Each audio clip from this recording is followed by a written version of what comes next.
Independent thoughts, independent life. This is Chad Benson. Initial results from the Oxford clinical trials don't appear to be good news when compared to the 95% effective vaccines reported by Pfizer and Moderna. But there is plenty for Oxford to be happy about. There's intriguing data that suggests that making changes to the dosage increases its effectiveness up to 90% protection. And there were no hospital admissions or severe symptoms reported by a single person who received the trial vaccine. The British government will also be pleased because the Oxford vaccine is far cheaper than its competitors. And, unlike the others, it doesn't require complex hardware to be stored safely. Yeah, so we got potentially a third vaccine, which is awesome. So this would be 3 vaccines, Moderna, Pfizer, and Oxford AstraZeneca. The good news about this one is it's way cheaper. That's a bonus. But how far? When are we going to start to see this thing rolled out? That's what people want to know. Not just this one, but all of them. We will have approaching 200 million doses of actives. So this is the drug substance by the end of 2020, and more than 700 million doses of active by the end of Q1 globally. And that's what people want to know. When will we see these things? What do we know about these things? How safe are they going to be? How long's our immunity? We touched on it last week. They've been doing some studying and comparing this with SARS, the original SARS. People who got a SARS originally, 17 years on, still carry the antibody for SARS. They're wondering, is this one of those situations where if you do catch this, your immunity from it is potentially huge? Or is this going to be like the flu where every year we're getting these? Until we learn more about the real-world benefits of the vaccine and how much it cuts down on transmission of the virus. Does it just prevent you from getting COVID symptoms, or does it actually prevent you from getting the infection and spreading the infection? That's one of the things we're going to need to determine about the vaccine and how long the immunity is. There is some data that suggests the immunity is fairly durable. It might last longer than a year, but we just don't know that yet, and we're not going to know it probably at the time that this gets authorized. So my guess is it's going to be an annual vaccination for a period of time until we learn more. Annual vaccination. How fast? So I would expect maybe on day 2 after approval, on the 11th or on the 12th of December, hopefully the first people will be immunized across the United States, across all states, in all the areas where the state departments of health will have told us where to deliver the vaccines. Moncef Slaoui right there. So by about the 11th or 12th, we'll start getting it, and then away it goes. And then the other big question is, how long till we start to say to ourselves, it's normal? We have gotten enough people that have taken this, the herd immunity based on the people who've caught it, and now based on the amount of people that would be getting the vaccination should be close to being achieved, and we could start going back to day-to-day functions that we did previously, pre-coronavirus. Normally, with the level of efficacy we have, 95%, 70% or so of the population being immunized would allow for true herd immunity to take place. That is likely to happen somewhere in the month of May or something like that based on our plans. I really hope and look forward to seeing that the level of negative perception of the vaccine decreases and people's acceptance increase. That's going to be critical. Absolutely. Very critical. So we got 3 of them now. One, extremely expensive based on the fact that it has to have special stuff. Okay? That's the Pfizer one. The second one, Moderna, doesn't need the special stuff, a little bit more expensive. The third one, Oxford AstraZeneca, all 3 of those are 2 shots. There is another one that should be out in January, February that will be a single dose, depending on what those numbers look like after they go through all the testing and they crunch the data. And there you go. That's what it's going to look like. I've said by March, April, a good majority of people in America will at least have the opportunity. That's the other thing. Just because this is there doesn't mean we will go out and take it. Some people may stand back and say, well, let's just see what this thing does. We'll play this thing out, and then we'll go from there. But that is good news because we're seeing this week, being Thanksgiving, people are struggling. People are just, they don't even know what to do with themselves at this point. They don't. Their businesses are gone. Their jobs are lost. They're looking around and they're saying, my God, what do we have coming that's going to help us and either bridge the gap or, I mean, we need something. Can we just, because right now it's a struggle. The food lines are everywhere and getting longer. Speaking to somebody last week who does a big food drive out here for St. Mary's, and he was talking about the fact that normally they like to give away, they base it all on like tons of food and stuff like that.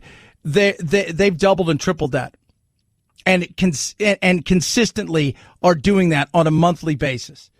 And what was once a half an hour wait is now so long. People that used to be helpers there who would volunteer are now on the other side of it. And that is crazy. And this week during Thanksgiving, we're looking around thinking, are we going to get some relief from that? This is a big step towards that. Just because it's available doesn't mean we're going to jump on it.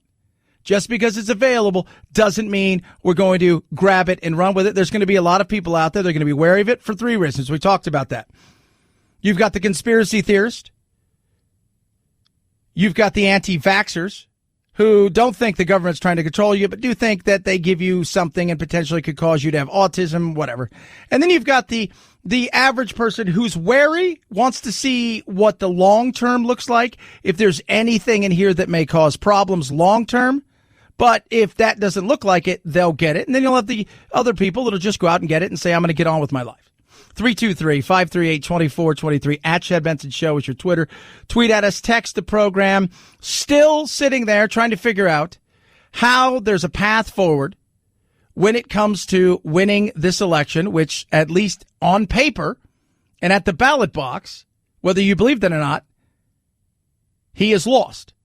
Trump's legal team got rid of Sidney Powell because, but not really, but kinda, but they distanced themselves. My source inside there, who's been pretty spot on with everything, said that her and Giuliani did not get along.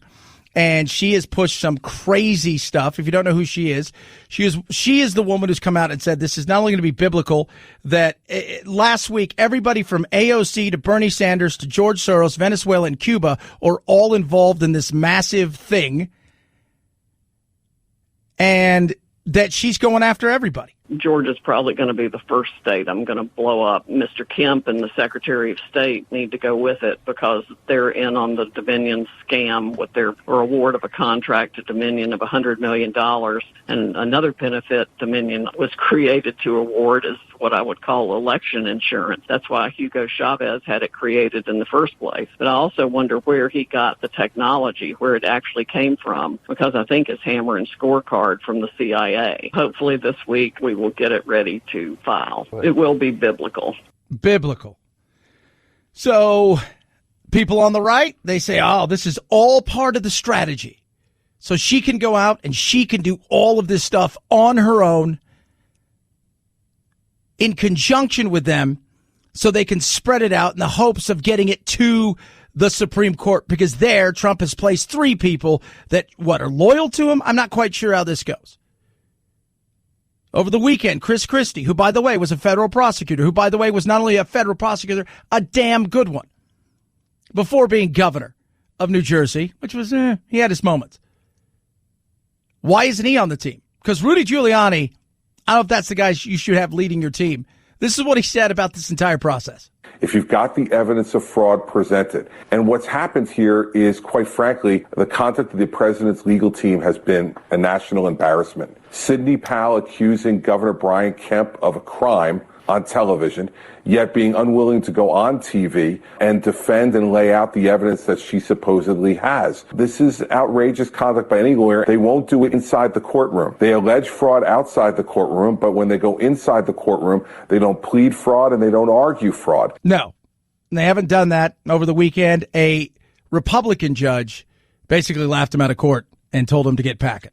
I've been a supporter of the president's. I voted for him twice. But elections have consequences. And we cannot continue to act as if something happened here that didn't happen. You have an obligation to present the evidence. The evidence has not been presented, and you must conclude that if you're unwilling to come forward and present the evidence, it must mean the evidence doesn't exist. I think it's wrong. I think what you've heard lots of Republicans starting to say this, and I hope more say it going forward, because the country is what has to matter the most. As much as I'm a strong Republican, it's the country that has to come first. And I get what he's saying. If you have here's the thing. When I was talking to some people who are huge Trump supporters, like, you don't understand.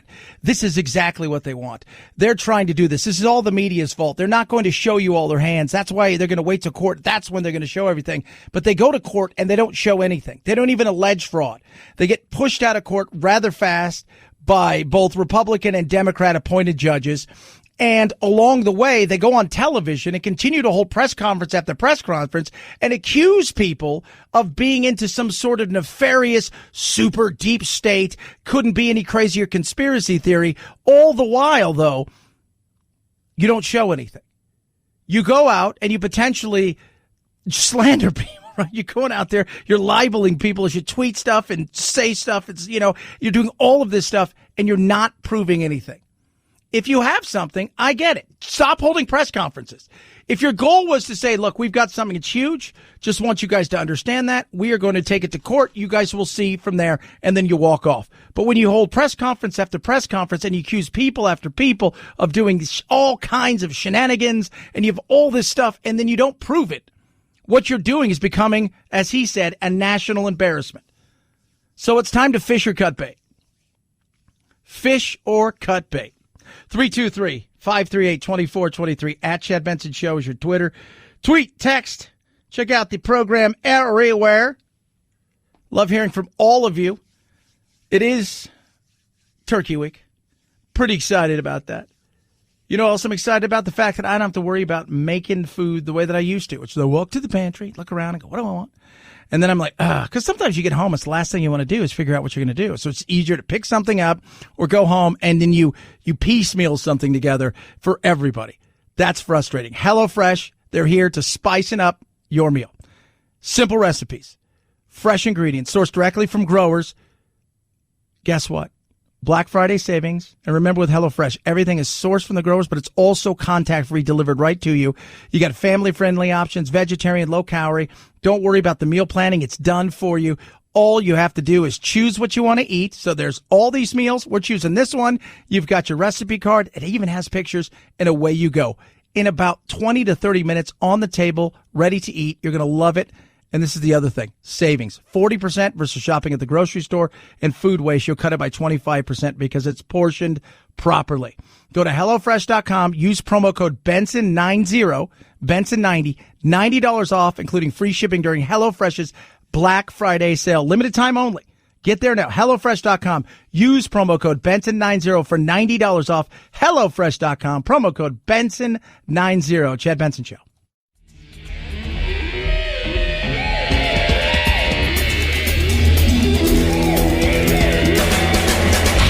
You go, boy. This isn't about right or left. This is just about right and wrong. Right you are, Chad. The Chad Benson Show.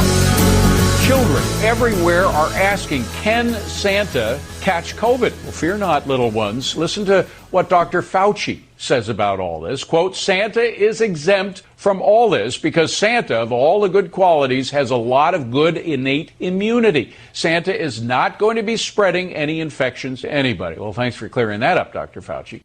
Why didn't you just say he is a badass that doesn't catch anything because he's a badass?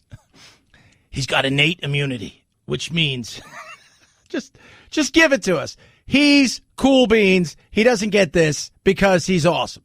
All right? Superman doesn't get COVID unless COVID is kryptonite. Santa isn't going to catch anything. He doesn't catch anything. No disease. He's not getting cancer. He doesn't have any disease whatsoever. He's Santa Claus. That's all you had to say. We don't need anything else than that. It's going to be a crazy week. I'm interested to see how many people travel. We're not traveling because, well, first of all, I don't have anywhere to go. My family's not doing anything, and it's going to be very interesting to see. And I want to see what the airlines look like this week. But across the country, are we traveling? The TSA screening 2 million passengers over the weekend, some of the highest numbers since the pandemic began. Dr. Anthony Fauci is urging Americans to think twice about Thanksgiving plans, but some travelers taking the risk in stride. You got to live your life at the end of the day. That's all it is. Which is the truth. At the end of the day, you make those decisions for yourself. And what are your decisions? You look around and you ask yourself this: am I safe? Right? Are you in good shape? If you're going to see your mother and your father and they're not in good shape, maybe it's not the smartest thing to do. But maybe they're on their last legs and you know it. They're not going to be here for very long. And this may be the last chance you actually have to see them. And you say to yourself, you know what? I would rather see them one more time than have them for a few extra months and not be able to see them and for them to potentially be miserable. It's just, and people are like, how could you say that? Because that's the reality of the world. Calculated risk. You get on an airplane, calculated risk. You drive your car, calculated risk. Everything is a calculated risk. Grandma's 78 and she's in good shape, but you are worried that she might get this and die. You give it a pass. Grandma's 78. She isn't going to make it to next summer. Regardless of what happens, maybe you go and you have a dinner with her as a say goodbye. Because I've talked to a lot of people over the last several months who have skipped going to see their loved ones. And at the end of the day, that person still passed. My on-air partner on my other show, his mother passed. She did have COVID, but she was in the hospital with chronic leukemia, essentially, and several other real bad health issues. And he didn't go see her when he could have. And I think he kicks his butt for it when we talk about it, because at the end of the day, you want to be able to say goodbye and be there. And we're not asking people who are older, hey, how do you feel about this? It's about being smart, taking calculated risk. That's it. And I think along the way, we're going to look back and say, you know what, we could have done some things a lot better, and we did some things okay, because we'll Monday morning quarterback it, but it's calculated risk, especially this week. 323-538-2423 at Chad Benson Show is your Twitter. Tweet at us, text the program. Bill Maher, something interesting about Parler. What's that? We'll talk about it straight ahead. Chad Benson Show.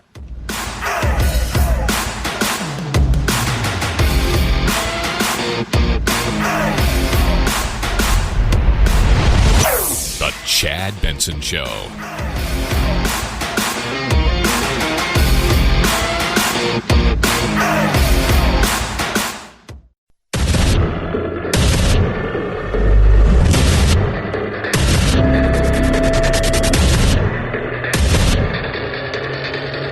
Independent thoughts, independent life. This is Chad Benson. In Atlanta, thousands lining up in their cars for food, some waiting up to 18 hours for Thanksgiving meals. My family really need it. I have 4 little ones, so this came a big help. The line outside Tyler Perry Studios stretched for 5 miles. Families unable to afford the basics. That's insane.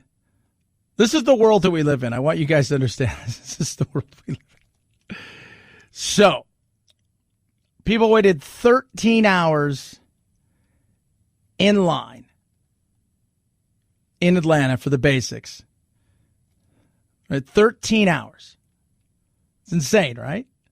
In Aurora, people waited 14 hours in line for In-N-Out Burger. So just to show you the bizarre world we live in. Over here, people waiting in line for almost a day to get food, just the basics to survive and have a Thanksgiving-ish dinner. Over here, people waited 13 or 14 plus hours in line to get themselves an In-N-Out Burger. Interesting. Yeah. But what is going to happen? Thanksgiving's here. A lot of people are looking and saying, is there going to be something done when it comes to a stimulus? Is there going to be monies out there for people? Have we done a good job? Have we done a bad job?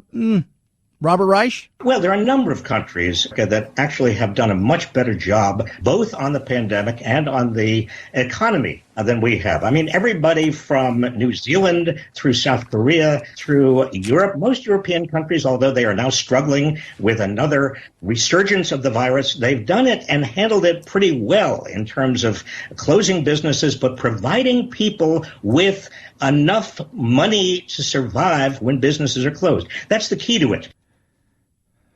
You ever notice that nobody on the left ever says, hey, we've done a really good job and we can always do better? That's in everything. Every day I finish my show with, I should have done something here. I could have done something there. Never. You always think you can do better, but it's always about how bad we suck and how green it is on the other side. Now, we need to figure something out. It needs to get done. The difference between us and other places, the freedoms that we have are totally different than other places. Trust me, I've lived other places where you say, we've got freedoms. And you go there, yeah, your freedoms aren't as free as you think. And the second thing, and this is something that's vitally important, is the politics we play is so much different than anywhere else. They understand that it's not a trade-off between business and the economy on one hand and the coronavirus on the other. You can't do one without the other. You've got to control the coronavirus, shut down these businesses, and provide people with the ways of surviving during the interim. Let's get away from politics. There are literally millions of Americans right now on the verge of serious hardship, and we've got to put politics aside and get on with what has to be done. Former Labor Secretary Robert Reich there. Isn't it crazy, though? They're asking your little business to shut down, but the big corporate business down the street, you don't have to shut down. They're asking your little business. By the way, America, you guys know this, small business is truly the lifeblood of this country. It is, and most people don't work for large corporations. Most people work for small businesses. Most people don't work for giant conglomerates to go inside and they work for, they're the man. Most people don't. Working for small business, mom and pop shops, 5, 10, 20 people working there. Most people don't. So when you're asking to shut those places down, that is massive. Corporate places don't seem to be shut down. Do we need to do something? Yes. Is the politics getting there? Yeah. Nancy Pelosi wants $2.2 trillion. I think if I'm Mitch, I give her 1.75. We move on and we reevaluate come late January, early February. Andrew, you tweeted this week. If we ask you to stay home, we should also send you money so you can do so. I talked to small business owners, Wolf, who feel like they're being put in an impossible situation where in order to have any source of income, they need to open their doors. And in some cases, that means pushing against some of the public health safety guidelines that are out there. So my tweet said it all. If we're going to ask you to stay at home, then we need to put enough of a lifeline out there. But what's the lifeline? That's one of the things. People are like, well, we need to keep people home for 4 to 6 weeks. We'll pay. Well, are you going to pay? What if somebody makes $20,000 a week? Well, we're not going to pay them. They'll be fine. What if somebody makes $5,000 a week? Well, no, we're just going to give them, we're going to give everybody the same. Well, it shouldn't work that way. We don't make the same. We don't live the same.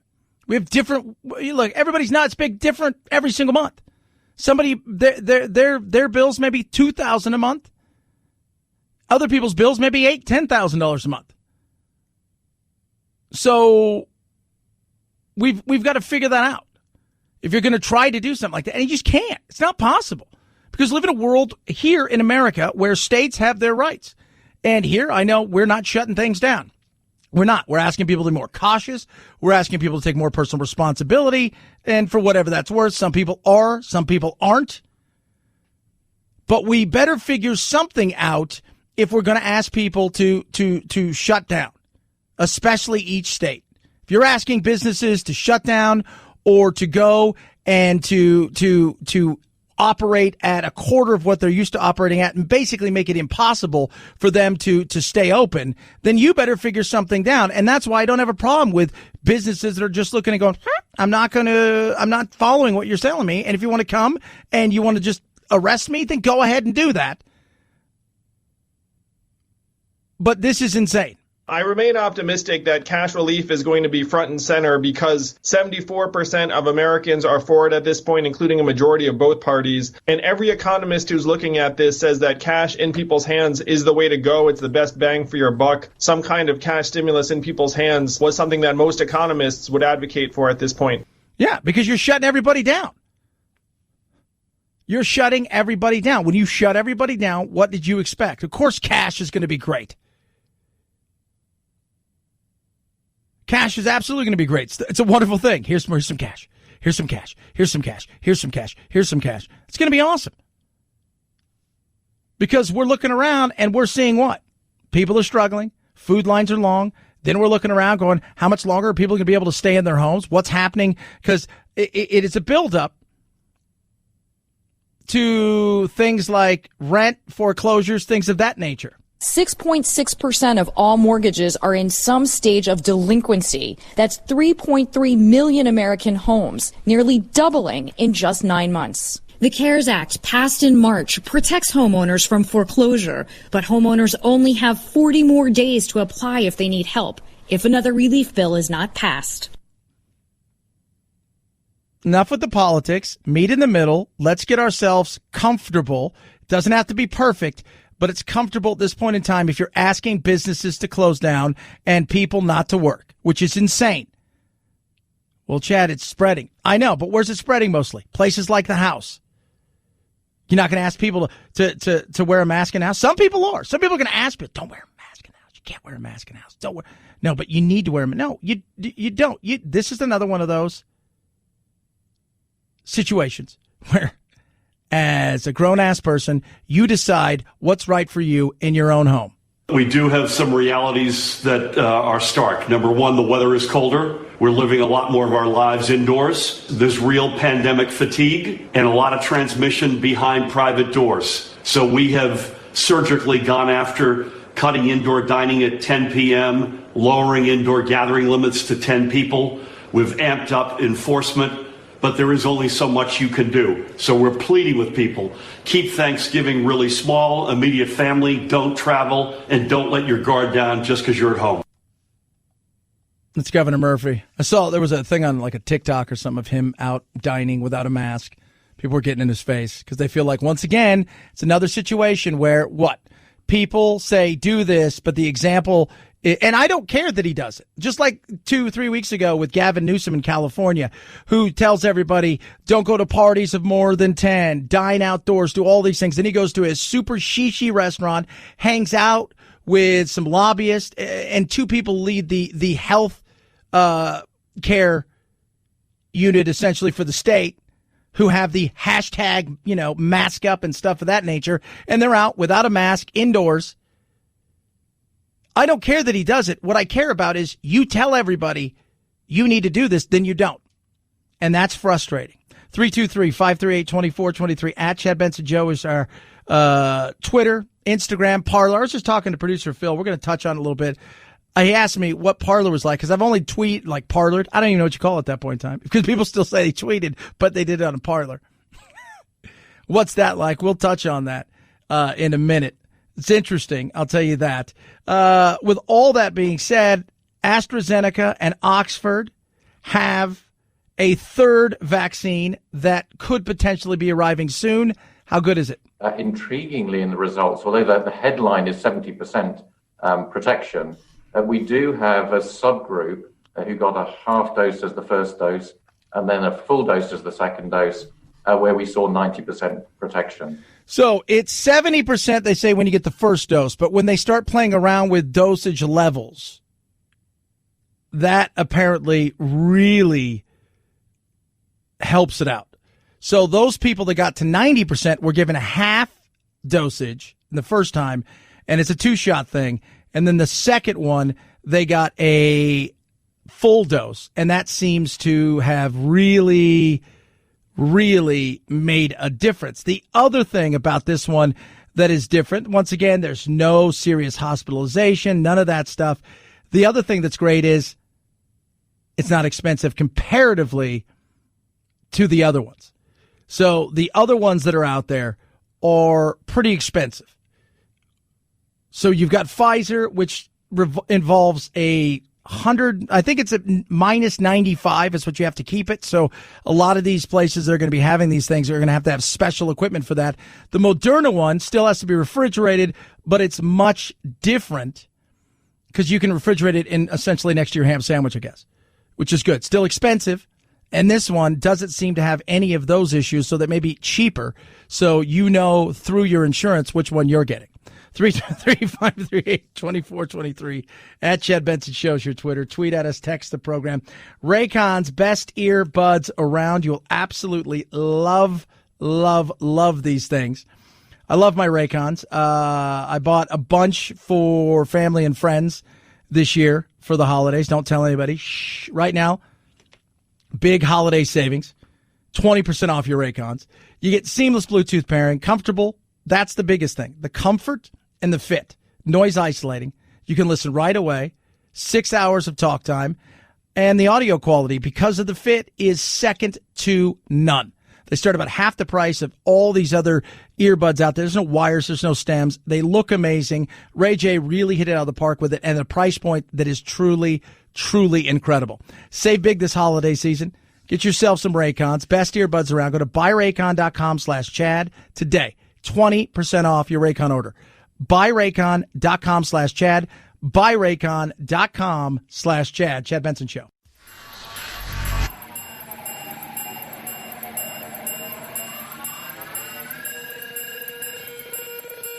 Set Chad straight. Text the show, 323-538-2423. That's 323-538-CHAD. Someone has to do it. Might as well be you. The Chad Benson Show. Work on Marvel's Black Panther 2 will reportedly begin in July. That's a few months later than planned. Star Chadwick Boseman's sudden death from cancer last August understandably put things on hold. The big question remains, who will take over the part? There's a lot riding on the answer. Black Panther earned over $1.3 billion worldwide and is the fourth highest grossing film of all time. I was trying to think who could take over the part. I'm sure people throw out like Will Smith or Jamie Foxx. Maybe they'll go with somebody that's an unknown actor or somebody up and coming. Jesse Smollett. I'm just kidding. Jesse Smollett. I have no idea. I was thinking, like who could take over the part? Who could be the next?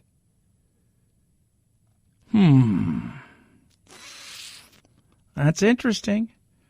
Michael B. Jordan is already in the movie. He would have been a good one. You can't just move him. So you got to figure out. I haven't seen anything like this since, what was that Ed Wood movie, producer Phil? Remember that? Was it Plan 9 from Outer Space? Plan 9 from Outer Space.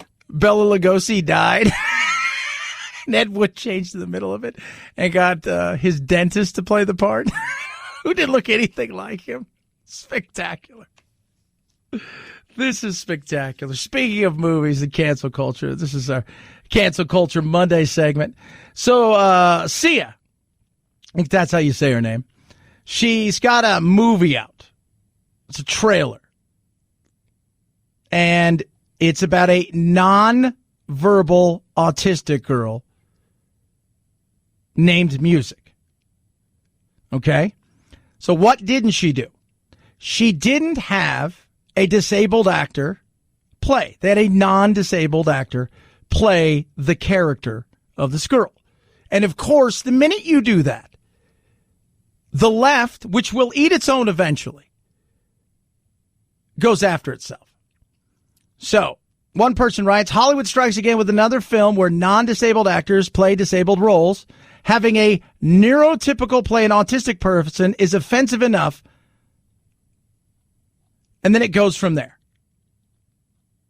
And some of the stuff that's so she actually she did something that I was surprised. She I don't want to say fought back, but she tried to diffuse the situation. She goes, I actually tried working with a beautiful young girl who was nonverbal on the spectrum. She found it unpleasant and stressful, so that's why I cast Maddie. And then she went on to say, I cast 13 neurotypical people. Now, this is when it gets funny. Okay, so this is who else that she also cast in it to show you how diverse the cast is.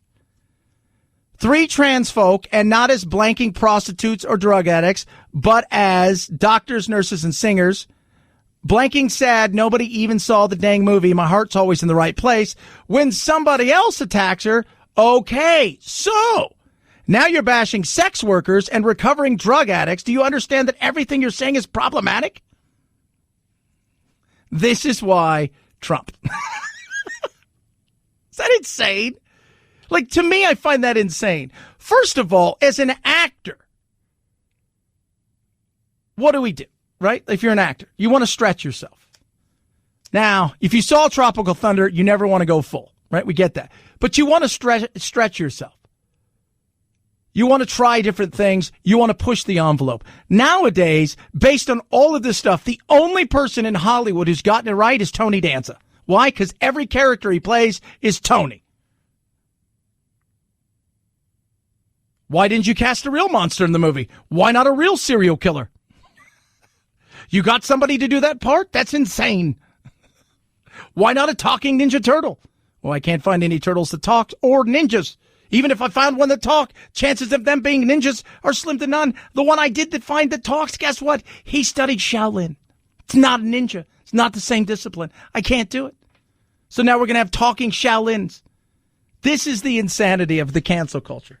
So they're after her because she made a movie that she thought was going to be really good, and the person she cast was an actress who you can't make this crap up. No matter how hard you try, you will never make people happy who wake up every morning looking for something to be pissed about. 323-538-2423 at Chad Benson Show is your Twitter. Tweet at us, text. Happy Monday. It's my Thursday. I'm so excited I'm off this Wednesday. Oh, it's going to be good. I'm going to sit around and play golf and nap. That's a good turkey time. Chad Benson Show.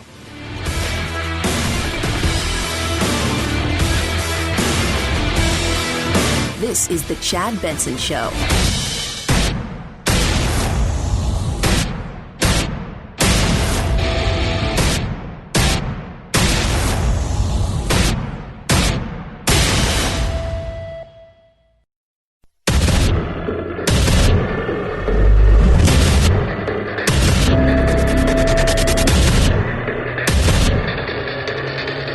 Independent thoughts, independent life.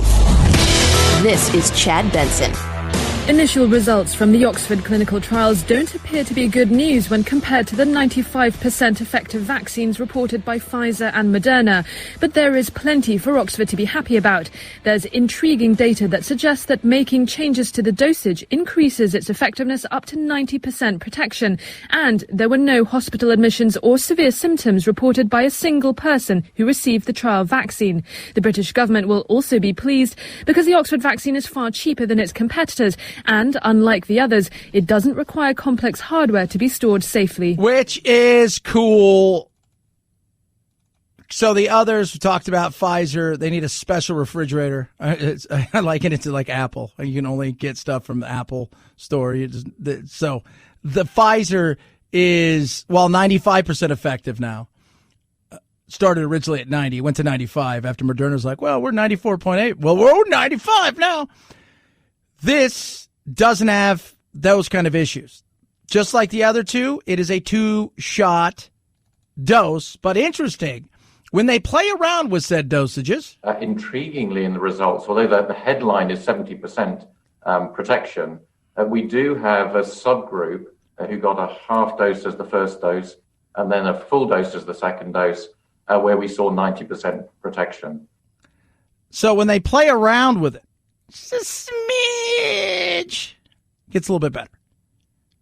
70% is still good.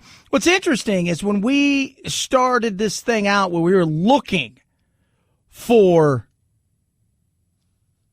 a vaccine, the thought process is if we get to 50 to 60%, we'll be happy. If the worst we have is, say, 70 to 80%, so far with these three, I think that's an absolute win. And then how many can we get and how fast can we get it out? We will have approaching 200 million doses of actives. So this is the drug. So this substance by the end of 2020 and more than 700 million doses of active by the end of Q1 globally. That is awesome. Now, Dr. Gupta, Fauci, say you get this. How long are you protected? Misconception number one. Once you get COVID-19, you're forever immune. One study has shown that neutralizing antibodies are produced for at least 5 months after someone's been infected. But we don't know just how that translates to how long someone will be protected or immunized after an infection. We're starting to see a number of cases that are being reported of people who get reinfected, well-documented cases of people who were infected after a relatively brief period of time. So you really have to be careful that you're not completely, quote, immune. Now, in saying that, do we know they had it originally? And the reason I say that is because how many people had false positives, false negatives? How many people do we think, according to new data that's being pumped out, is this could be long-lasting, super long-lasting. For many years, says Shane Crotty, a virologist at La Jolla Institute of Immunology, who led a brand new study, and comparing it to SARS.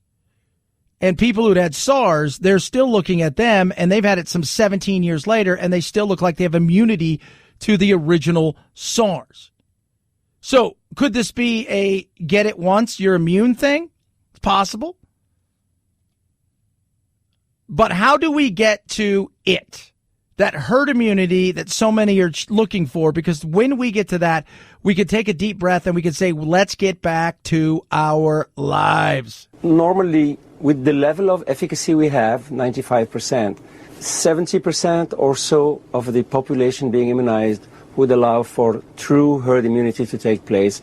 That is likely to happen somewhere in the month of May or something like that, based on our plans. I really hope and look forward to seeing that the level of negative perception of the vaccine decreases and people's acceptance increase. That's going to be critical.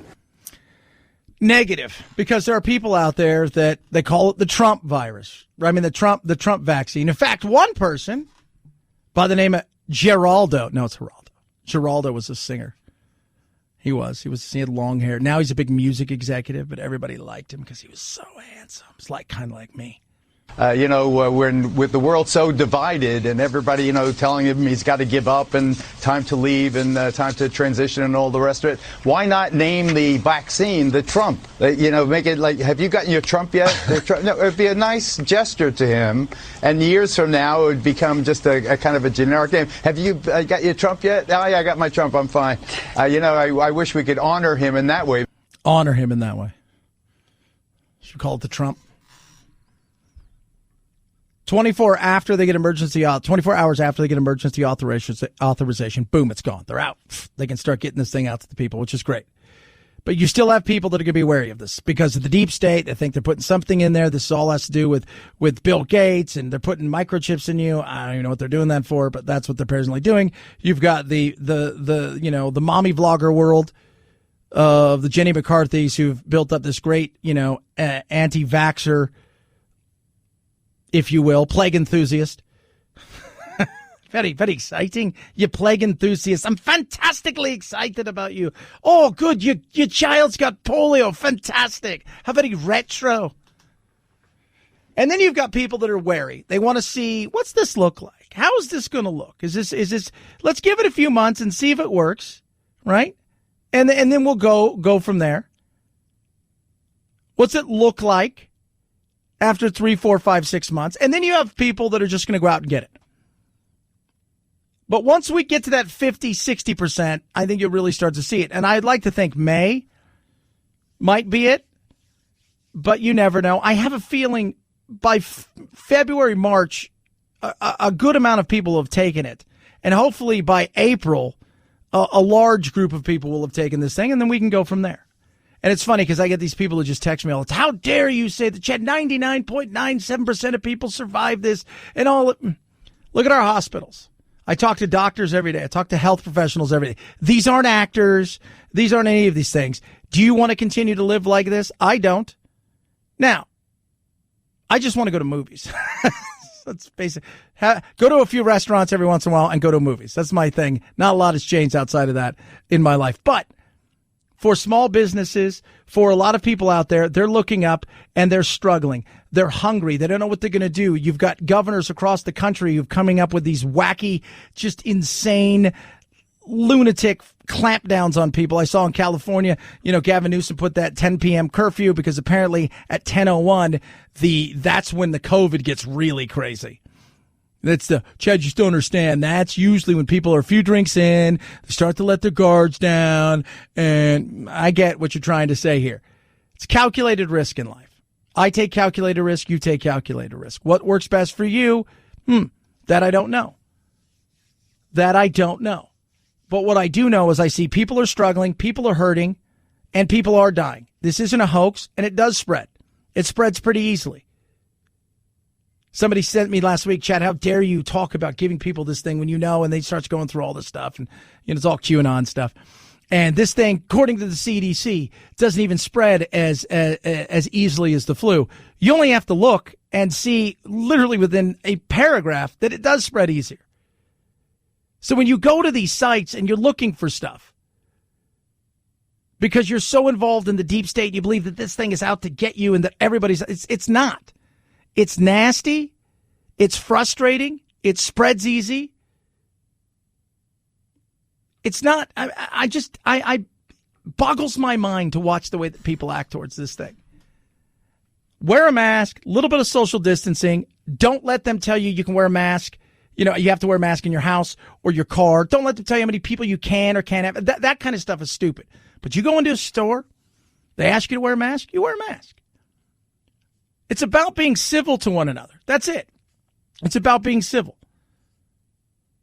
But I did say this. If I get a vaccine and get the next shot of the vaccine, so I got the 2 shots, which is what they're at right now, the minute that happens, as far as I'm concerned, all bets are off. I will take a double calculated risk at that time, and I think that's what we should be telling people to do. 323-538-2423 at Chad Benson Show is your Twitter. Tweet at us, text the program. Do love hearing from every single one of you. If you've got the evidence of fraud, present it. And what's happened here is, quite frankly, the conduct of the president's legal team has been a national embarrassment. Sidney Powell accusing Governor Brian Kemp of a crime on television, yet being unwilling to go on TV and defend and lay out the evidence that she supposedly has. This is outrageous conduct by any lawyer. They won't do it inside the courtroom. They allege fraud outside the courtroom, but when they go inside the courtroom, they don't plead fraud and they don't argue fraud. No, and that's Chris Christie, who's a huge supporter of Trump, and I agree 110%. It's time for you to either put up or shut up. Now, if you want to say, look, if you wanted to have 1 or 2 press conferences and say, we believe that there's been widespread fraud and we're going to show it in the courtroom and leave it at that, that's fine. But when you start accusing people of super criminality and you're not, and you're going out there with these baseless claims because you've not shown any of these crimes, and you're dragging people's names through the mud, you better have something to back it up. Now, they've stepped away from Sidney Powell, supposedly, depending on who you're talking to. They're just allowing her to go do her own thing. My person that I talk to on a semi-regular basis, who is not just close to the Trump world, has been a huge part of Trump time since he came down the stairs, has said that there's a big clash between Giuliani and her, and that her crazy Cuba insanity that she went after, Venezuela, Soros stuff. Georgia's probably going to be the first state I'm going to blow up. Mr. Kemp and the Secretary of State need to go with it because they're in on the Dominion scam with their award of a contract to Dominion of $100 million. And another benefit Dominion was created to award is what I would call election insurance. That's why Hugo Chavez had it created in the first place. But I also wonder where he got the technology, where it actually came from, because I think it's hammer and scorecard from the CIA. Hopefully this week we will get it ready to file. It will be biblical.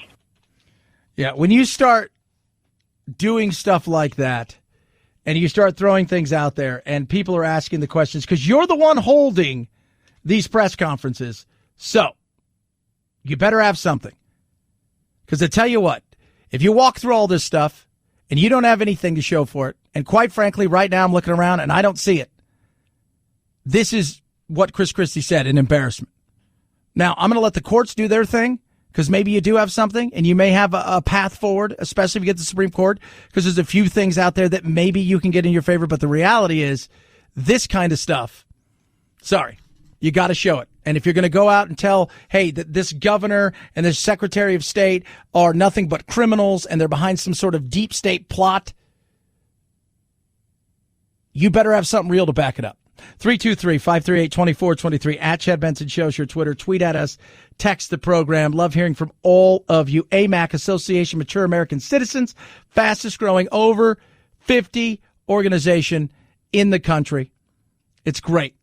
They provide all kinds of things. First of all, they're out there fighting on your behalf to make sure that your First Amendment, your Second Amendment rights they're protected, that we have a place for Social Security and Medicare that is protected and solvent.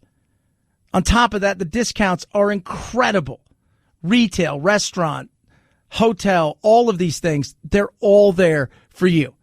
And this is what they call the conservative alternative to ARP. Great organization. I've been out and worked with them on a few just real good people who just want everybody to have the same opportunity and chance.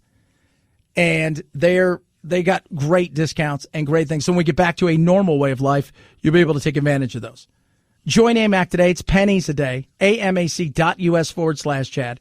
AMAC.US/Chad. They really will treat you right. If you have questions for Medicare and Social Security, they're there to help you answer them. AMAC.US/Chad. Chad Benson Show.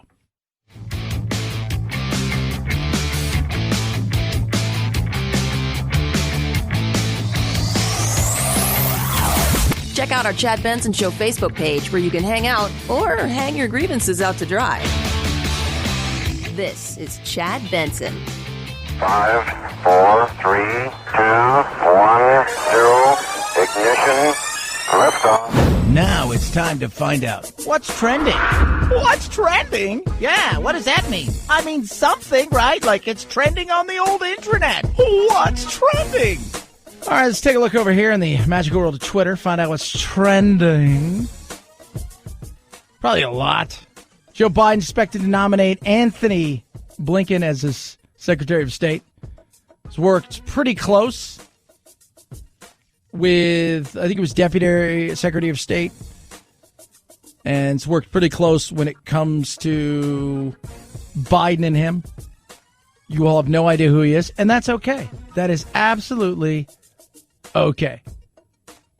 100%. Carl Bernstein reports that 21 Republican senators have privately expressed extreme contempt for Trump and his fitness to be president. This is interesting. Here's some big news. Worldwide. Netanyahu supposedly flew to Saudi Arabia for a clandestine meeting with Crown Prince Mohammed bin Salman, which would mark the first known encounter between senior Israel and Saudi officials. And the University of Oxford and AstraZeneca have the third supposed vaccine. We'll see. Head on over to the magical world of Google. A lot of football stuff. Chiefs last night, great game. Saints won yesterday. Taysom Hill was the quarterback. He's the do-everything player that they have used for a very long time. He has been everything from a punt returner to a wide receiver to a running back to everything, and he got the start with Drew Brees being out. Played okay. The Weeknd, apparently his entire face was bandaged up last night. Why?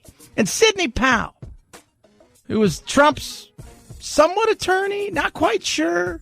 Story changes all the time, but she had been leading the charge along with Rudy Giuliani on all of the things that have to do with the voter fraud allegations, and they apparently have cut ties with her. She is insinuated that it's the likes of Brian Kemp, Republican, George Raffensperger's Republican in Georgia, who have stolen the selection along with George Soros, Hugo Chavez, Dominion, which is the voting machine, and several others, including the CIA. So We'll see how that works out for her. 323-538-2423 at Chad Benson Show. Your Twitter. It's Chad Benson Show.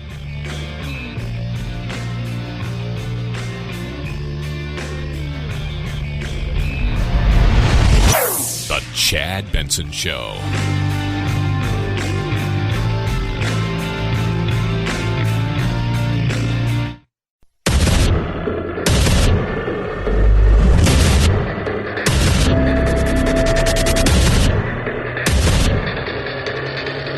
Independent thoughts, independent life.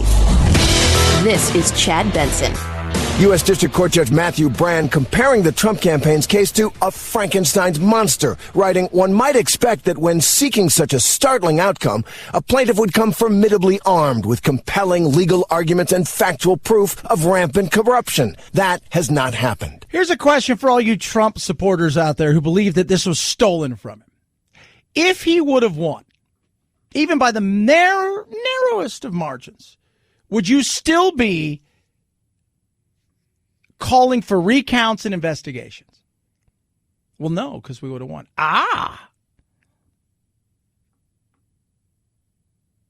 Shouldn't you be? I mean, honestly, if there is rampant corruption, but somehow you still managed to win some states, and then you got through and you're still the president and it was close, but you ended up getting everything you needed to get over the line, in theory, wouldn't there still be rampant corruption? Wouldn't there be? So shouldn't you be calling for it anyway? Look, I'm all about making the system better, as fail-proof as possible from human error, as well as secure enough from people who'd want to do nefarious things.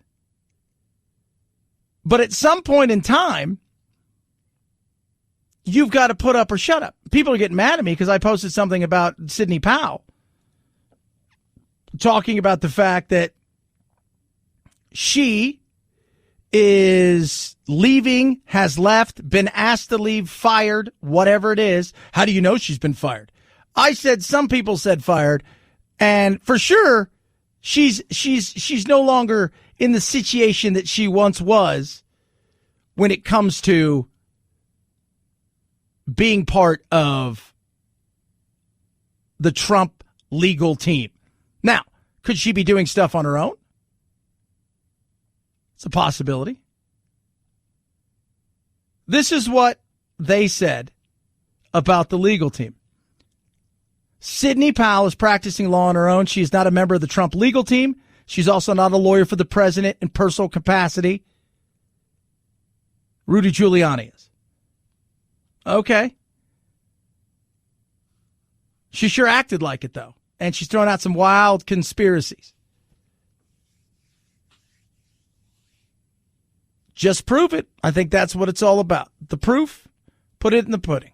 Do you have it? There you go. But when you come out and you say some certain things, you better back it up. And my question's very simple. To everybody out there who believes that this was stolen from the president, if it was, but he managed to win, let's just say, right? Let's live in a different world where he wins Pennsylvania and he somehow gets over the line. Are you going to say that it was fraud? That they need to look at it because the system may be broken? Or it's only broken if you don't win? Because I bet you Biden would probably be on the other side of that, pushing and saying to himself, oh, this could have been fraud. It had to be stolen. That's the way that it works now. If you lose, it's because it was stolen from you. There's just no way in hell that you could be beat. It's impossible. It's impossible. No, it's possible. It is. 323-538-2423 at Chad Benson Show is your Twitter. Tweet and text the program. Do love hearing from every single one of you. This is very interesting. This is very, very, very interesting. I am look, I love free speech. I think it's the greatest thing we have. I do. And I think all too often we've gotten in a world now where the left dominates so much of the media, especially the establishment media. Now, I don't really care what they say because here's the thing. Most of you out there right now, who hear things or see things and get totally upset by you never actually saw them or heard them unless it was reported by somebody you do follow. Right now, something that is kind of blowing up, if you will, is Parler. Parler? Do you know what Parler is? Oh, yeah. Do you know what Parler is? One guy, good. It's like turning into like the right-wing Twitter, the right-wing Facebook. We shot to number one in the Apple Store and Google. Okay, if you think it's bad that we have curated feeds now, we don't all see the same news. We see the opposite news. That's why a vast majority of Republicans still think Trump won the election. Parler is kind of Twitter, but it's funny. They say it's for the right wing. It's actually for free speech. So if you want to go in there and argue to the world that you believe the earth is flat, you can do so without having to worry about being censored, shadow banned, or completely, essentially deplatformed. And the thought process is like Twitter and YouTube and a lot of these other things were going to be that, but they're not anymore. Now we're going to have different platforms, apparently. And I was criticizing someone last week. Twitter threw off this guy who was one of the heads of Homeland Security, and he was giving his opinion about the wall and Mexicans, and it wasn't my opinion, but it was an opinion. It should not have been shut down. So now these people, of course, are saying, well, we'll go start our own. And they did. Parler. And now we're not ever going to hear the same information. We don't anyways, but you know what? He's right. The echo chamber is going to get louder. And it's and the sad thing is people, we've talked about this for a long time in the show. People want affirmation, not information. But we're in a place where at least you can hear some of the other side. That's great. But when you have so many of these big tech companies who've decided, hey, you know what? I'm only going to fact check one side of the aisle. I'm only going to go out and censor tweets from one side of the aisle. People get frustrated. And again, it's not just about politics. Like I said, think about this. YouTube's first foray into seeing what they could shut down was flat Earth. Who does that hurt? And this also goes back to, who are you trying to protect? Who is it that you are protecting? Why are you protecting people from hearing a point of view that they may not agree with? Now, if you're not advocating violence, and there's some other things, you know, the sex stuff and some stuff that's like really twisted and sick, we get that. But if you're not advocating violence and your thought process is the wall is this, flat Earth is this, I believe that that you know, COVID is, you know, a hoax or it's far deadlier or whatever, who are you trying to protect? Because the people that want that information, who believe that way, no matter which side of the aisle they're on, they're going to go find it. But what you're doing now is you're taking away a central conversation where somebody may see something that goes against their belief and may get engaged with something and may find out, oh, maybe it's not all it's cracked up to be. But instead, we're going the opposite direction. Let people have a forum, but make sure you know who they are. In the 1970s, my mother lobbied so hard to get ingredients put on the boxes of the food she was feeding her child. Well, the social media platforms need to do that by putting a check next to every single member. I had to be vetted to go on Twitter and Facebook so people know that it's really us. Well, that needs to be every single member, so I know I'm not listening to Sergey and Igor in Kaliningrad. Right. That's Max Brooks. Obviously, Pops is Mel and Mom is Ann Bancroft. That's a good thing. Still, though, it's not even about the person. It still goes back over and over again to, even if you got the blue check mark, people will still come and they'll still come after you and they'll still attack you and they'll still decide that they need to censor what you said because somebody's feelings were hurt. It's nuts. We have to at least pretend slightly that every single major news network is not completely leftist. Right. I was just trying to watch the returns. Everyone was crying. It's like, go to MSNBC. No, they're crying too.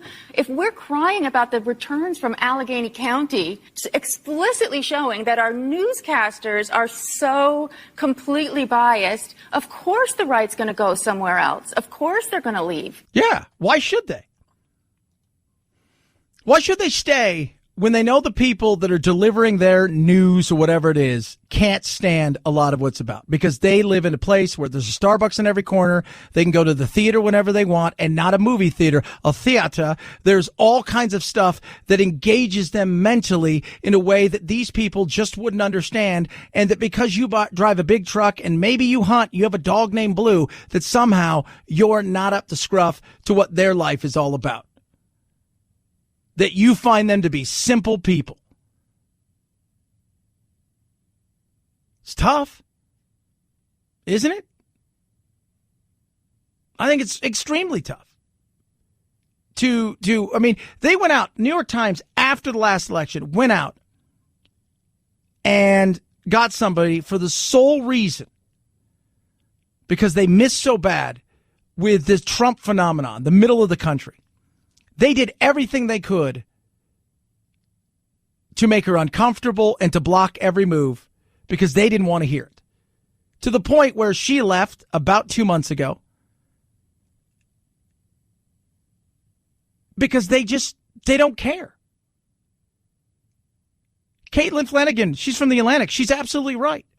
When you're sitting there and you've got tears in your eyes that this person won,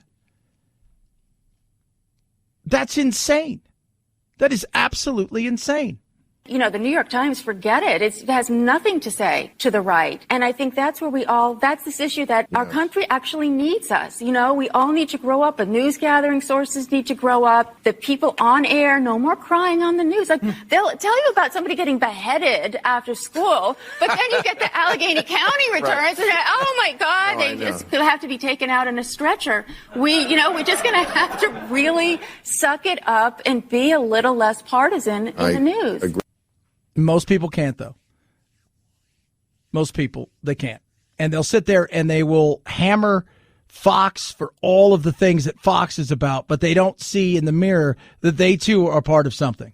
Some of the biggest shows on Fox News are still giving ample airtime to Trump dead-enders. There are about 74 million people out there who do not feel like the result of this election is accurate. Facts do not care about your feelings. The facts are the facts. Biden's win is being certified. And Larry Trump is wrong, by the way, to say that every Trump voter feels that this thing was rigged. Not every Trump voter does. But 77% of Americans who backed Trump did tell pollsters from Monmouth that they believe voter fraud tipped the scales for Biden. This conspiracy crap, it's a slow-acting poison that is crippling the American body politic. And guess what? You guys didn't like the facts last time on the left that Trump won. Your feelings, which, by the way, dominate a lot of progressive ideas. It's all about feelings, not about actual facts. And like everything, depends on what side of the aisle that you're on and what the result is. Then that's where facts matter and feelings don't, and vice versa. It's frustrating. Truly is. Our whole thing is I care about facts only. I care about facts only. Give me the facts. Show me the facts. And if you're going to accuse people of something, you better back it up.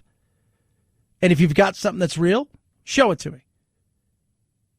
But if you continue to come out and you throw wild accusations around, you pretend like you're nonpartisan when we know you're not partisan, when you do all those things, those aren't going to fly here. 323-538-2423 at Chad Benson Show is your Twitter. Tweet at us, text the program. Do love hearing from everybody. HelloFresh, #1 meal kit in America. Easy to use, like you could not believe. Comes directly to your door, contact-free, sourced directly from the growers. It is amazing. So what do? Well, you go to HelloFresh.com, promo code Benson90. It's a Black Friday sale, $90 off, plus free shipping. Then you choose vegetarian, family-friendly, low-calorie. Then it's there. It's up to you now to decide which you're going to choose, but also what night you're going to have the food. You don't have to stand in front of the door of the refrigerator or the pantry and decide, oh, my God, what do I got to make tonight? It's right there. You take it out. You decide I'm going to do this. It comes with a card with the recipes. And you just look and go, all right, boom. Within about 20 to 30 minutes, it's on the table. Saves you time, saves you money, 40% versus shopping at the grocery store. No more food waste, cuts down by 25%. But it saves you so much, and especially this time of year. Holidays are going on. Kids are in and out of school. You've got all of the chaos with the COVID and everything. It's just great to know not only you're saving money, but that time of not having to worry about something else. Save big right now. It's the HelloFresh Black Friday sales event. $90 off. Use promo code Benson90. HelloFresh.com. Use the promo code Benson90. $90 off and free shipping. Grab this now. HelloFresh.com. Promo code Benson90. Chad Benson Show.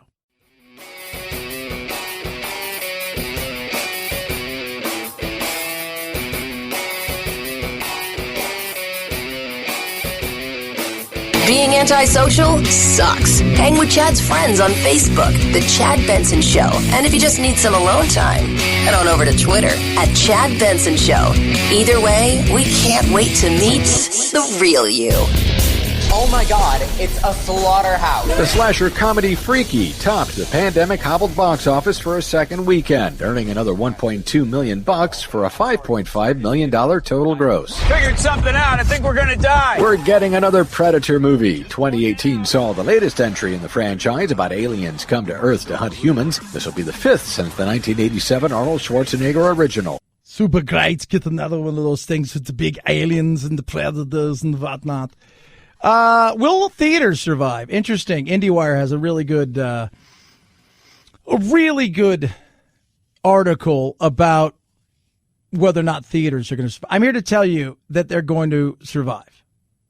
They are. Theaters aren't going anywhere. And partially because what we think is, now, will they be different? They may. Will they be better? Absolutely, it's a possibility.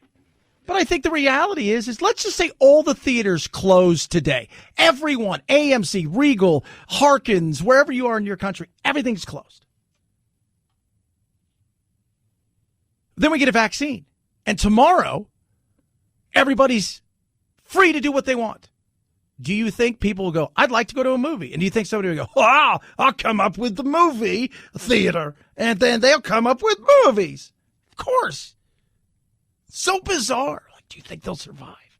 Yeah. Will some potentially fold into others? It's a possibility. See the same thing with the airlines. The reality is they're going to survive.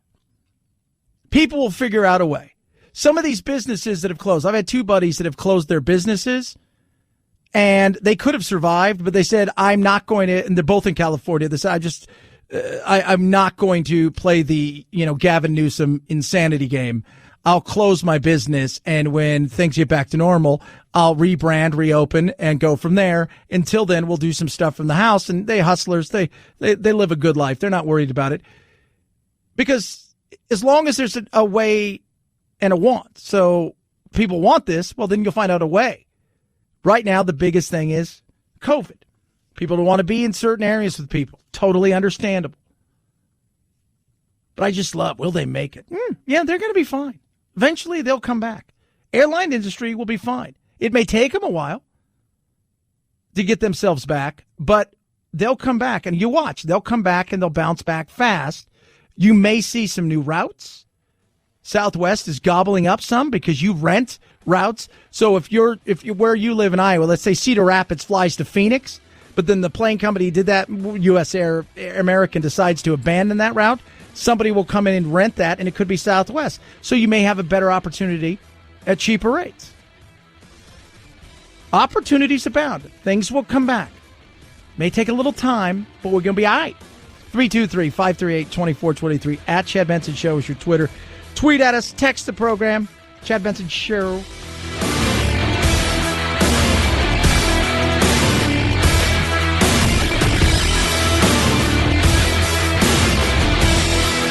This is the Chad Benson Show.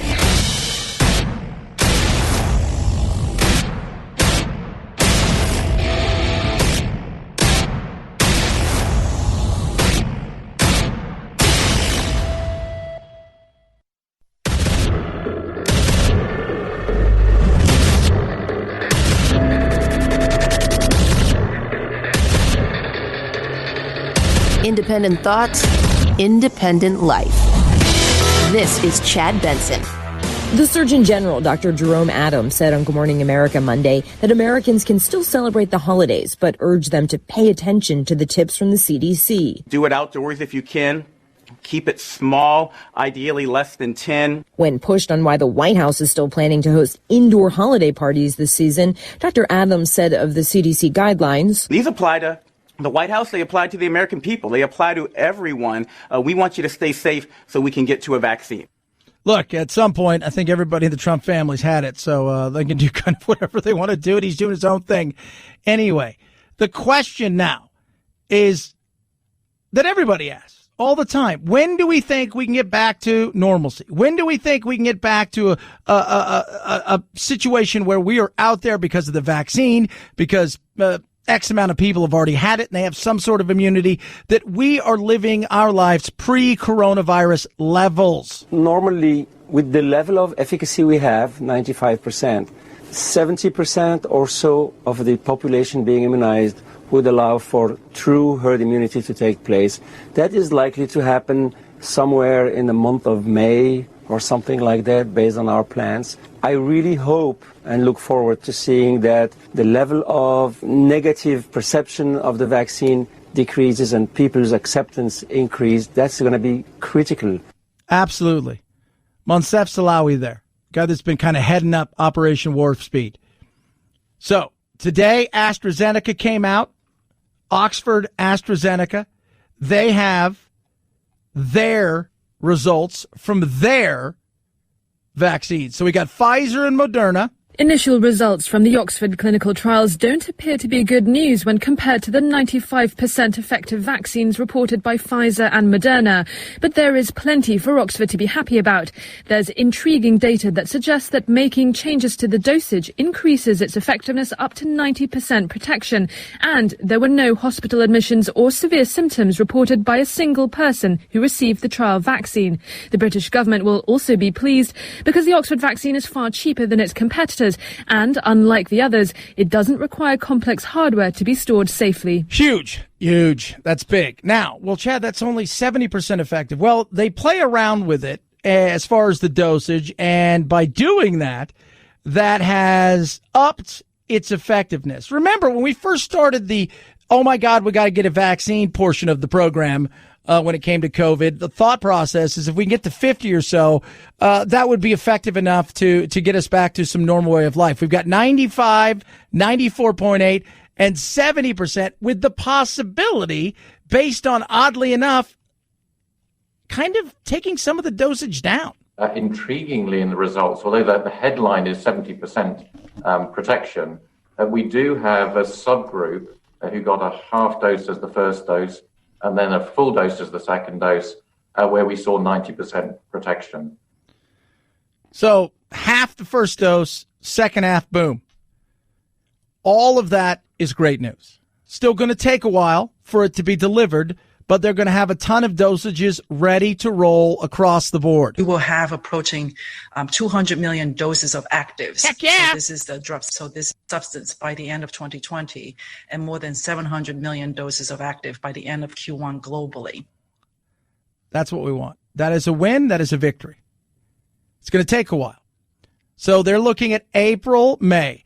This is the way I think it's going to go. We're going to get a ton released by this. I would not be surprised if the way that they release this, a good portion of the medical community is going to get this. From there, there's going to be enough that people who are compromised because of their immune system, they've got comorbidities, whatever it is. And then on top of that, there'll be some, so the average people can start getting it by either late December, early first of the year. Then it'll ramp up again. And by, I would say, March, a good majority of Americans will have some sort of access to it. Doesn't mean everybody's going to do it. That's huge. So by May, because you got to remember, if you get it in March, you're also going to have to get a shot in April.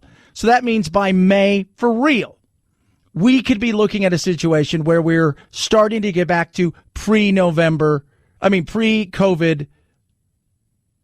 way of life. Eating out.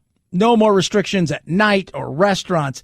Everybody, in a situation where they can go maskless. Oh my God, maskless. Are you kidding me? Yes, that'd be great. Movies, sporting events, etc., etc. That's great. Doesn't mean we're going to get there right away. There are those three types. You've got the plague enthusiasts who have, gone to Jenny McCarthy and said, if you give this to your children, these anti-vaxxers, whatever they want to call them, look, that's their personal choice. You do it yourself. You've got the QAnon conspiracy people who believe that, this is all some sort of mind control and they read it somewhere. And so it's totally got to be true. And then you have the people that are cautiously responsible. They want to see this thing work. They want to see what it looks like long term. Is it going to have some serious issues? Is it not? As far as the safety profile has been good in the clinical trials. Most adverse events related to vaccines happen within the first 40 days or first 2 months of vaccination. But we're not going to know the full profile until you have that long-term follow-up data. And that's why the FDA is taking a prudent approach here. And they're not going to probably generally license this vaccine until they have 6 or 8 months of long-term follow-up data on the patients who have been vaccinated in the trial, as well as those that they follow who get vaccinated now over the course of the next several months. Yeah. So I'm not really worried about it. So far, there's been very minimal side effects. The one side effect that some people have seen, the one or two, is a little bit of a fever, maybe a headache, and lethargy. That's fine. That's fine. I expect stuff like that. Who doesn't? Don't we all expect something like that at some point in time? You're going to take these kind of things. It's just like if you get, you ever take your child in, your child gets vaccinated. What happens? Usually by the end of the day, they're not feeling so hot. Same thing with the flu shot. Sometimes you don't feel so good. Maybe got a headache, and you take a nap. Is what it is, right? So we're gonna move on, and you don't have to take it. You're not being forced to take it. Nobody's there saying you have to take this. Some people will choose to, others won't. That's totally cool with me. I'm a live and let live kind of person, and you do you. I think a good majority of Americans will take it, and we'll get back to our lives in a normal way, which is exactly what we wanted. This week is not normal. This week is Thanksgiving. Normally, what will we see? Hundreds and thousands and millions of people in the skies day in and day out from now until Sunday, and Sunday being the biggest day of travel. We've got an uptick, but it's nothing compared to what we're used to.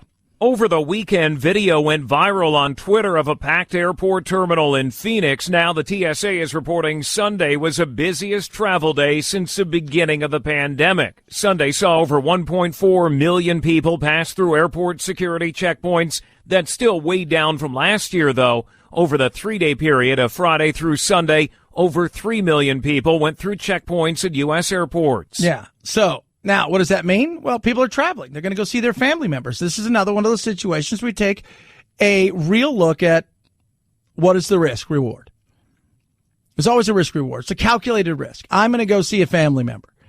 Some people are going home, like a lot of kids. This would be the time of the year that they've been, at college and they're heading home, and now they probably won't be coming back the way they used to, because they'll probably be finishing up online and may not be going back until we're through this entire pandemic. For others, they're taking that, I made this trip 5 months ago. I thought this thing would be better, but I haven't seen my family in 5, 6, 8, 10 months. I'm going to go home and I'm going to risk it. Some people are getting out of town altogether. They're not doing a big family thing, but you know what? They're like, screw it. We're going to go somewhere else. We'll take advantage of these great prices. And for some, they're looking around and saying, you know what? My grandma, she doesn't have a lot of time left. I'm going to go see her because I may not get a chance to see her again. And they're taking that risk. It's a calculated risk. It is. It is a calculated risk. But that's what you have to do in this day and age, is you take calculated risk right here. If your grandmother's healthy and you think she's got another 10, 15 years in her, maybe you don't want to take that same trip. If your grandma or grandpa, mom and dad, your brother, somebody who's on borrowed time, and regardless of whether or not that, you go there or not, this is it for them, then you're going to take that risk and go see them. It's silly. We can't live our life in fear. We've got to take every opportunity to get out there and be smart,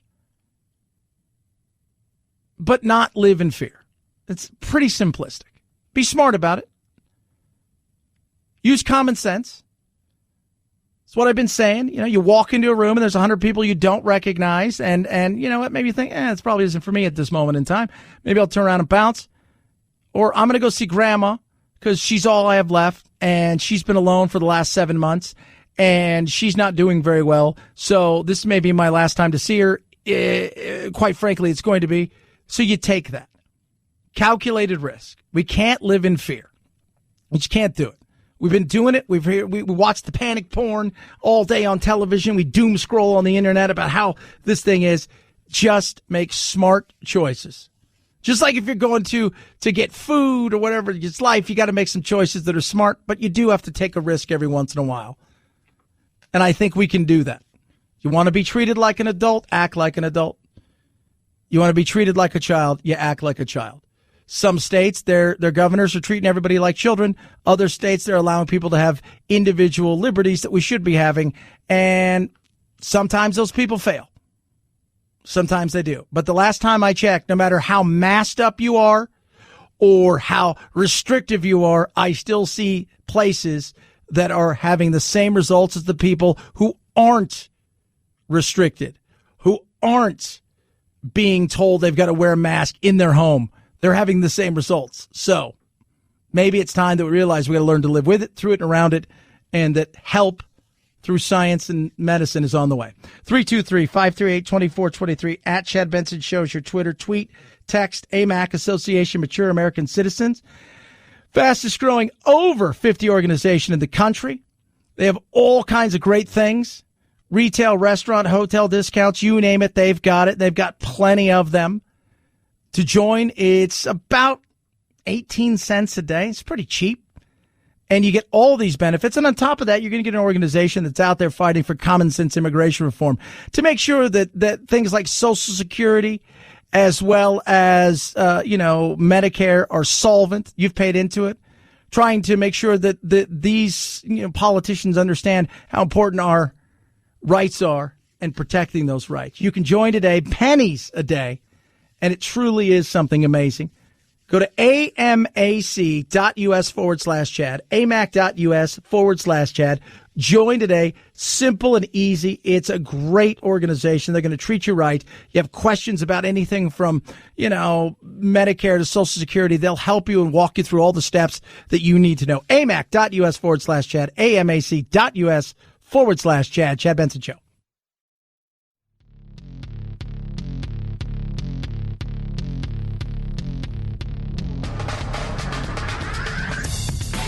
Serving up talk radio medium rare and dripping with irony.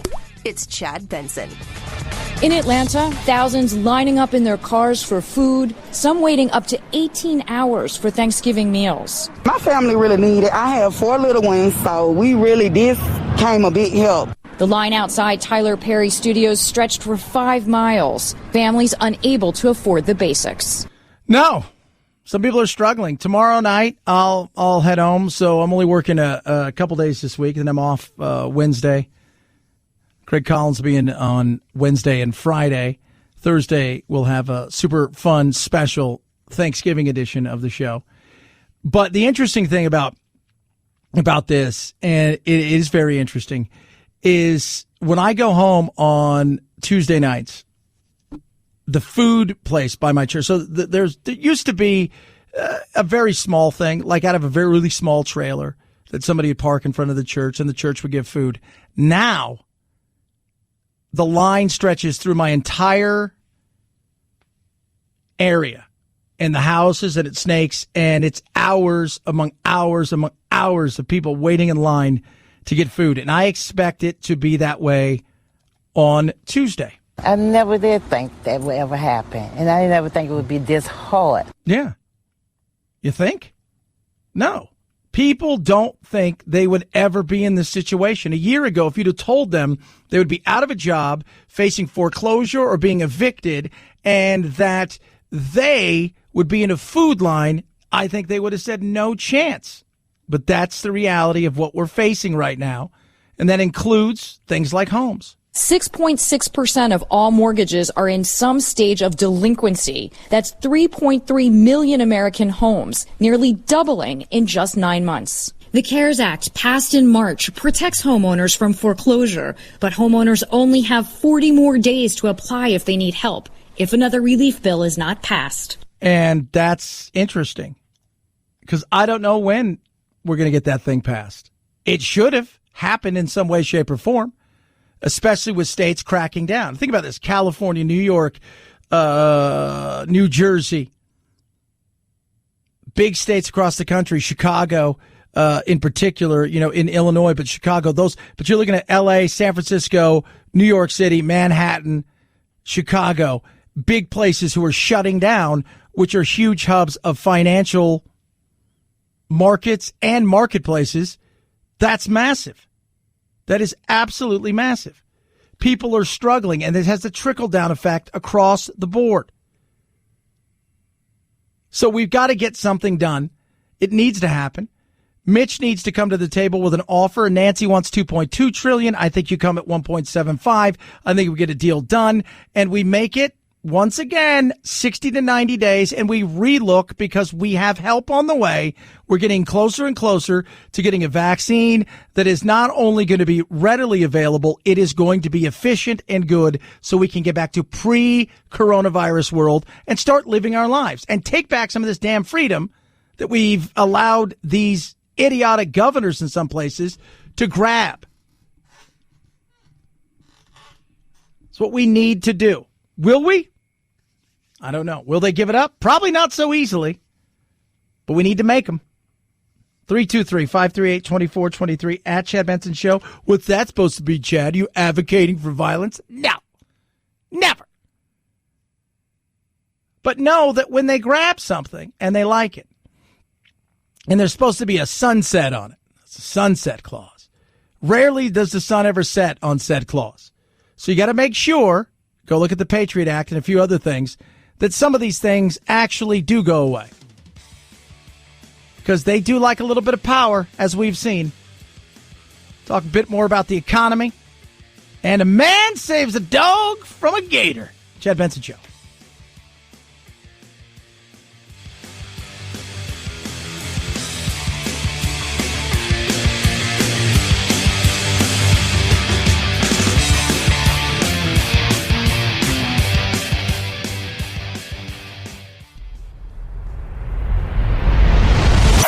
The Chad Benson Show.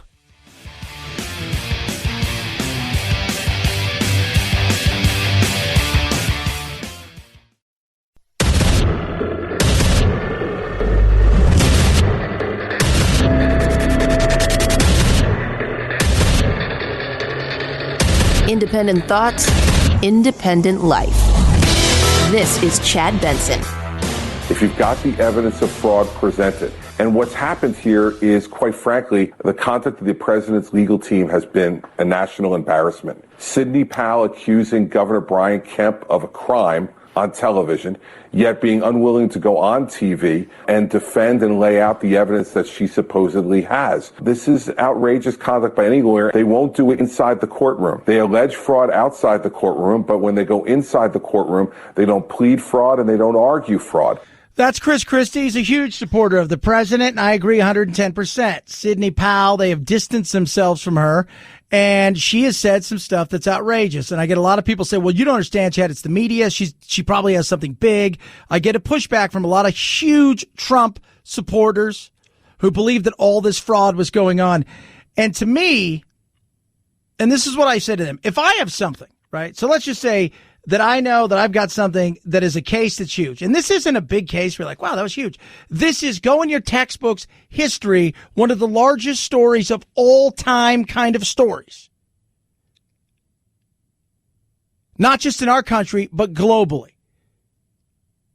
Having an election stolen and having Republicans, Democrats, Hugo Chavez, who's been dead for almost 10 years, Cuba, a server in Germany, but to accuse people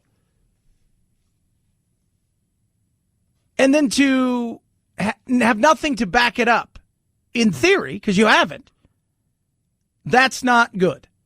Because you're going out and you're saying to somebody, you are a cheater. You have violated everybody's trust and you have cheated. You have conspired to steal an election and you're a criminal.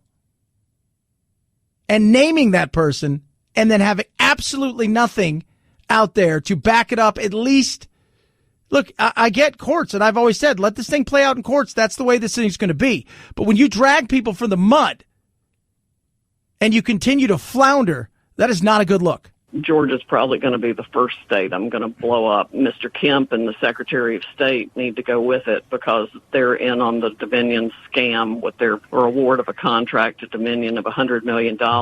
And another benefit Dominion was created to award is what I would call election insurance. That's why Hugo Chavez had it created in the first place. But I also wonder where he got the technology, where it actually came from, because I think it's hammer and scorecard from the CIA. Hopefully this week we will get it ready to file. It will be biblical.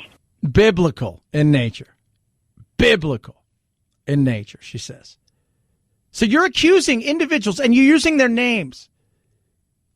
You're accusing them and you're using who they are. This person conspired. By the way, she's come after the CIA.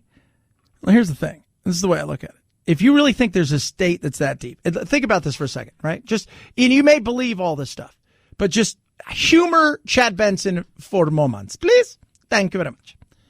If you believe that there is something that is deep state as to the point where the CIA, the Central Intelligence Agency, is involved in this, and that you're going to break this thing so wide open and you can't be stopped,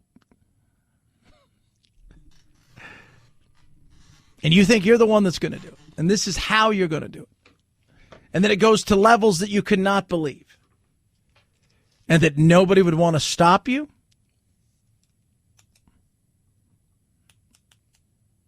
that you're too big for this? Come on now. By the way, Dominion has spoken. This is a nonpartisan American company. It is not physically possible for our machines to switch votes from one candidate to the other. Let's be very clear. Our election system is run by local elected officials and nonpartisan poll watchers. We simply provide a tool to count the ballots and to print and count ballots. There is no way such a massive fraud could have taken place, and there are no connections between our company and Venezuela, Germany, Barcelona, Kathmandu, whatever the latest conspiracy theory is. That's a spokesperson for Dominion. Chris Christie, more from him. I've been a supporter of the president's. I voted for him twice. But elections have consequences. And we cannot continue to act as if something happened here that didn't happen. You have an obligation to present the evidence. The evidence has not been presented. And you must conclude that if you're unwilling to come forward and present the evidence, it must mean the evidence doesn't exist. I think it's wrong. I think what you've heard lots of Republicans starting to say this, and I hope more say it going forward, because the country is what has to matter the most. As much as I'm a strong Republican, it's the country that has to come first. Amen. Chad, aren't you worried about us becoming Venezuela? No. I'm not worried about us becoming Venezuela. It's just not going to happen. It's never going to happen. Capitalism and freedom's too ingrained here. You're overthinking so much crap. We're not going to become Venezuela. It's just, that's so insane. It is. It's nuts. But people buy into that kind of stuff. Maryland Governor Larry Hogan happens to be on the right side of the aisle. I have confidence that on January 20th, the president-elect is going to be sworn in. I'm confident that the president's going to do the right thing. Look, I thought the pressuring of the legislators to try to somehow, change the outcome with electors was completely outrageous. Quite frankly, I mean, we used to go supervise elections around the world, and we were the most respected country with respect to elections, and now we're beginning to look like we're a banana republic. It's time for them to stop the nonsense. And frankly, I'm embarrassed that more people in the party aren't speaking up. I agree wholeheartedly. And here's the thing, Sidney Powell and Rudy Giuliani. You don't have to show the world anything. But if you're out there saying you're doing all of this because you've got something bombshell, which so far you have been pretty much laughed out of courtrooms and or asked to leave courtrooms. And you haven't done it in such a way where people are like, whoa, we were close. U.S. District Court Judge Matthew Brand comparing the Trump campaign's case to a Frankenstein's monster, writing, one might expect that when seeking such a startling outcome, a plaintiff would come formidably armed with compelling legal arguments and factual proof of rampant corruption. That has not happened. That's a Republican judge, if you will. Appointed by Obama, but he's part of the Republican Party. Conservative judge saying, yeah, nothing here. But Chad, don't you believe? No. Look, do I believe that we should be looking to better our system all the time. Do I think some things can happen that are nefarious? Yes. To the tune of God knows how many Trump saying, it depends on the day. But here's a question for everybody out there who believes this is true. If Trump would have won, would you be calling for a recount because the system is flawed? Or is it only if your side loses? And the same thing to the left. If Trump would have won, would you think that he had stolen it? Is that where we are? I think for some people, they believe this is where we are. All the while this is going on, we still have a situation where people are struggling day to day when it comes to meeting their needs, when it comes to food and all of those things. And what are we doing to move ourselves forward when it comes to that? We need something, that's for damn sure. I remain optimistic that cash relief is going to be front and center because 74% of Americans are for it at this point, including a majority of both parties. And every economist who's looking at this says that cash in people's hands is the way to go. It's the best bang for your buck. Some kind of cash stimulus in people's hands was something that most economists would advocate for at this point. Andrew Yang, he's always into giving everybody else somebody else's money. But you've got lots of things happening right now when it comes to the COVID world, which is more and more places are shutting down. More and more places are seeing a harder lockdown. More and more places across the country, states and cities, and people are getting desperate, seriously desperate. We need help. If you're going to tell somebody you can't work, you better figure out how you help them out. Now, for me, I think we need to live with this thing, through this thing, and around this thing. We can use common sense to get through it. If the mask works so well, then I'll be darned, we shouldn't be closing anything up. And I see small businesses around the way who are just saying, screw it. We listened to you the first time. We've gone above and beyond to reopen, and now you're telling us we've got to shut down again. And that's a no-go for a lot of people, and I completely understand that. I don't begrudge them at all. It's insane to think that that's what we're doing. We're going to pay people to stay home. We're going to pay people to not go to work. We're going to pay people to give up their livelihood and business for what? Something that is 99.7 or 99.8 or 99.2, or even, if you want to break it down by age range, somewhere in the 80% for elderly people with morbidities. Survival rate, not death rate.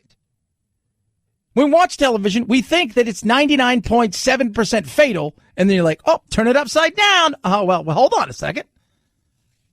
We can use common sense. We can be smart. We can do all of these things and still stay open. Some of these places spread. They probably do. But now we're looking at it spreading in our own homes. Oh, geez. What are we going to say? You can't go inside anymore? It's not possible, kids. Common sense, understanding the position you're putting yourself in. Most people I talk to aren't worried about getting it. You know what they're worried about? They're worried about giving it to somebody. That's the big thing. They're worried about giving it to somebody. Calculated risk, common sense. That's what we do every day. You get in your car, that is what? Calculated risk. You're driving to work, you're driving somewhere. Getting on an airplane, it's a calculated risk, but the calculations are this. At some point in time, we need to say to ourselves, is this disease worse than the cure?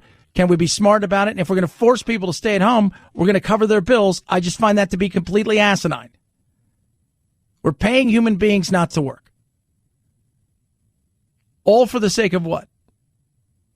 Well, this virus, I get it. I understand it completely. But we're treating everybody like children. And it's nuts. And by the way, for those of you out there who don't want to wear a mask, it's not about you. And you're not saving something spectacular in the history of our world. You've become this fighter. No. If they come into your home, if they go into your car, if they get in your personal space, tell you have to wear a mask, you tell them to kiss your ass. Same thing I would do. But if Costco wants you to wear a mask, because Costco's a business, And this is what they're asking you to do, because not only may it prevent something, it's also psychologically going to help people get out there. That's what you do. Stop trying to save the world yourself, okay? Should be pretty simple. And by the way, I'll say it again. If Costco wants you to wear top hat and tails as one of the ways you're allowed to come inside their store, you got to wear top hat and tails. Well, if you don't have top hat and tails, you may not be coming in. 323-538-2423 at Chad Benson Show's your Twitter. Raycon, best earbuds around. Love my Raycons. Amazing holiday gifts. Christmas, Hanukkah, whatever it is that you're looking to give people a gift. Birthdays. Hey, by the way, I got a birthday a month from now. So before Christmas, I have a birthday. People always forget my birthday, but I got a birthday coming up. They make amazing gifts. Gifts for yourself as well. Start well under $100. Ray J's put it together with right out of the box, turn on and go. Easy Bluetooth pairing and seamless. Then you get 6 hours of talk time, which is amazing. Better sound design and quality, and that all comes from the Fit, and the Fit is second to none. This is truly the next evolution in earbuds, and I love the price point. Well under $100. And right now, holidays being here, guess what? Save even more money. Any Raycon purchase right now, you save 20%. Anyone. Go to buyraycon.com/Chad. Take advantage of these. You're going to love, love, love these. And I'm telling you, no wires, no stems. The fit is amazing. Second to none. Buyraycon.com/Chad. Buyraycon.com/Chad for 20% off. Chad Benson Show.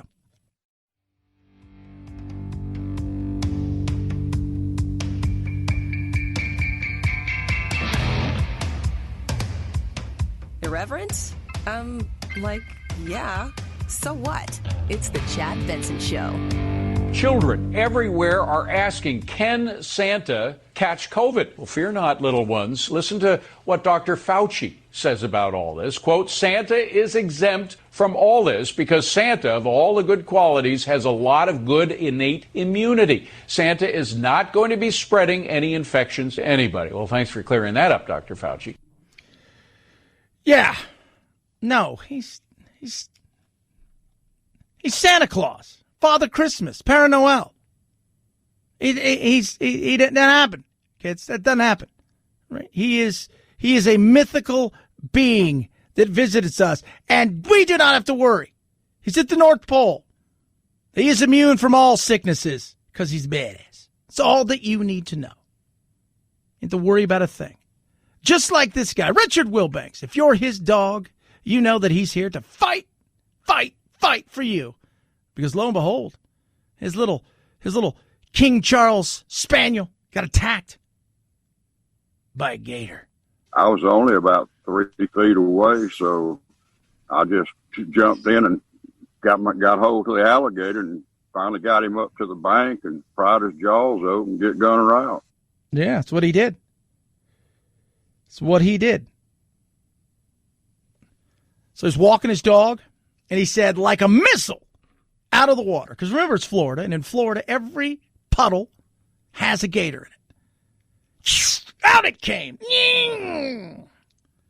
Jaws. Now, it wasn't a big gator.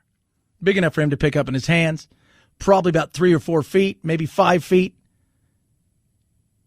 Big enough, though, to grab little pup.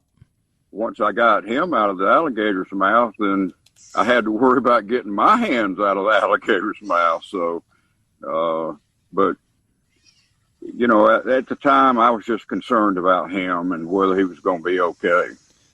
Pup's fine. His hands are chewed up. He got a tetanus shot. That's good. He'll be all right. By the way, he said something which I wish more people would understand. He said, I don't want this thing moved, and I don't want it destroyed. He said, we live with the Wildlife Federation, told us in an area that's shared landscape, and we should all be here thriving. It was doing what it does. We joke about it all the time here. Nature will mess you up. That animal was instinctive. That looks like, and alligators and crocodiles are a different kind of breed of reptile because they will actively hunt human beings and eat them. Sharks, usually, it's always a mistake. Rarely does a shark actually eat somebody. Usually they bite, and because of the giant ferociousness of which they bite, they kill somebody or they hit an artery and they bleed out before they can get to shore. Alligators and crocodiles, especially crocodiles, will actively hunt, much like polar bears, human beings. This thing just saw something it looks like it would eat. Hey, that's furry. I'd probably eat that. And I like the fact that he's like, I don't want it destroyed and I don't want it removed. You learn to live with it, through it and around it. 323-538-2423 at Chad Benson Show is your Twitter. Tweet at us, text the program. Love hearing from all of you. Chad Benson Show TV. Check out that on YouTube as well as Facebook. We do some lives, usually about 3 days a week. Check that out over there as well. You guys have a blessed, wonderful, awesome rest of your day and evening. We will do it again tomorrow on this Thanksgiving week. What? As always, night-night, Jack.